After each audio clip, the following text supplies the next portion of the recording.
Hi, this is Majinoni, and here's some more reviews for you. In this video, I'm going to do something a little bit different. I'm going to give it a name. It's going to be called the Dark Venomous Bat video. Let's take a look at what we have here. First off, let's do Batman. I won't ruin the ending for those of you who haven't read it, but this is what I will say. The cover is fantastic. Okay, let's go. Just kidding. Capullo's artwork is really good throughout this whole issue here. The story arc has been fantastic. I think if anything, Capullo's art has been improving as he's gotten more comfortable with the characters, the world, and everything. I think that this issue here had some really good battle sequences, and Batman, I guess you can say, was truly outmatched by his opponent. You know, his opponent was extremely powerful. But not to a Superman-ish level, but yet he challenged him mentally, he challenged him physically, he put Batman into extreme situations, and that's what we want to see from a villain. You know, we don't want to see a pansy-ass villain fighting Batman. You know, that's no fun. What we want is somebody to give him a superior challenge. You know, like, that's why one of the reasons why we like the Joker, because the Joker is Batman's equal, and he always gives him a superior challenge, and he's a little crazy too. Now, with the end of this issue here, it kind of also resolves the issue, is that or is it not his brother? They do it, but they don't necessarily do it in such a way where it's a definitive answer, I guess you can say, because there's always some like a loophole, or 5 years later they go, oh, here's this plot thread that people forgot about, so let's finally address it. But I think for the most part they did a decent job at resolving it, but I think they threw in enough clues in there for somebody else to pick it up later. Overall, I'm very pleased with it. This is definitely, I would consider, a tradable book, series. If you haven't been buying the trade, or if you haven't been buying the issues, buy the trade. This is going to probably go down as one of the strongest Batman story arcs. And I know there's a few people out there who don't like Scott Snyder, but you can't. I mean, the one thing is, this was an entertaining read overall. So let's go to the next one. Next up, we have Dark Avengers. Now, with Dark Avengers here, we have the two stories that are going on. One is the Thunderbolts fighting Doom, and you also have Cage and the Dark Avengers going on their mission. Now, one thing that was surprising is they're picking up a plot thread from Red Hulk, and I thought that was kind of an interesting idea. I also like how they are keeping both characters in the same book. I would have been pissed off to no end if they totally dropped the Thunderbolts. Because to me, the Thunderbolts is this comic. This is the heart of the comic. And if you replace them with the Dark Avengers only, I don't know how long I would have bought this thing. Because I really don't care about the Dark Avengers that much. I think they're a bunch of pansies who basically were just done just for marketing. Just so this way Bendis can throw the name Dark Avengers back out there again and make people go, oh my god. I think, also I do think the art, while it's a very unusual style, it just fits this ish comic. It's not supposed to be normal, and it looks great. Troll is also one of my favorite characters.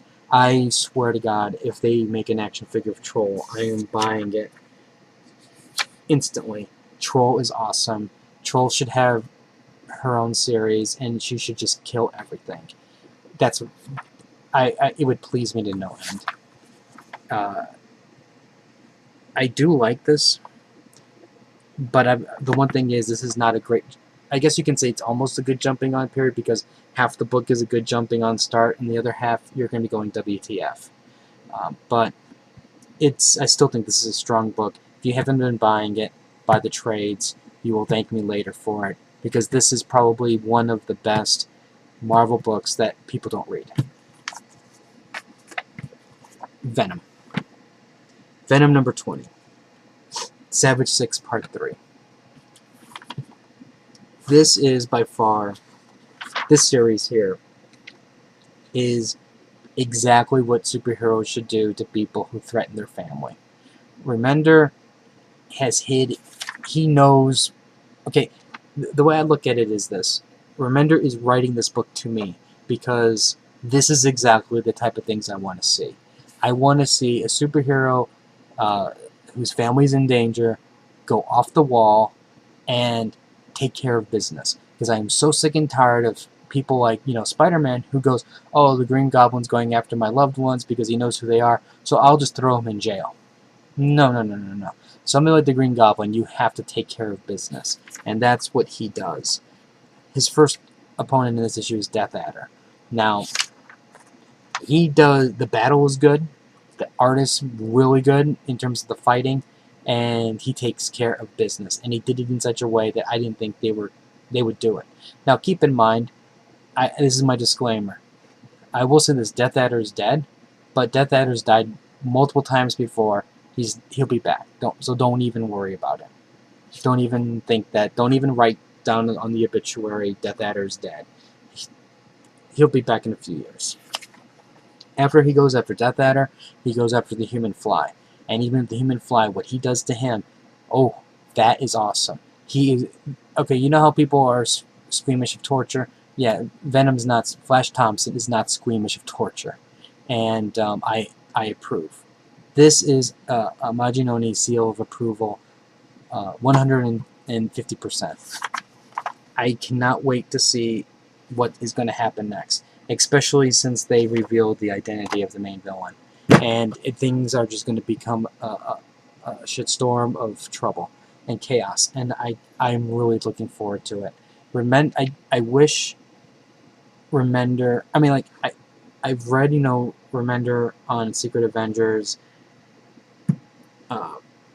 the X-Force thing, and Venom. I can't imagine what he would do on a book like the Avengers, or the Prime Avengers, or X-Men, the real X-Men, because he adds this element of realism that I really like. There's a darkness in his writing that just is it's kind of like it adds that darkness to me is a hint of realism, because you can't have a hero. I really firmly believe you can't have a hero who's always 100% good. That to me is unrealistic. And even Superman, he's going to get pissed off every now and then. Peter Parker's going to get pissed off every now and then. And what he does is he takes that darkness and he spreads it, and then pretty soon it's like things happen. And that's what I really enjoy it. This is by far some of my favorite reads. Now, I have a code for you guys. So if you would like to read Wolverine and the X-Men, here's this code.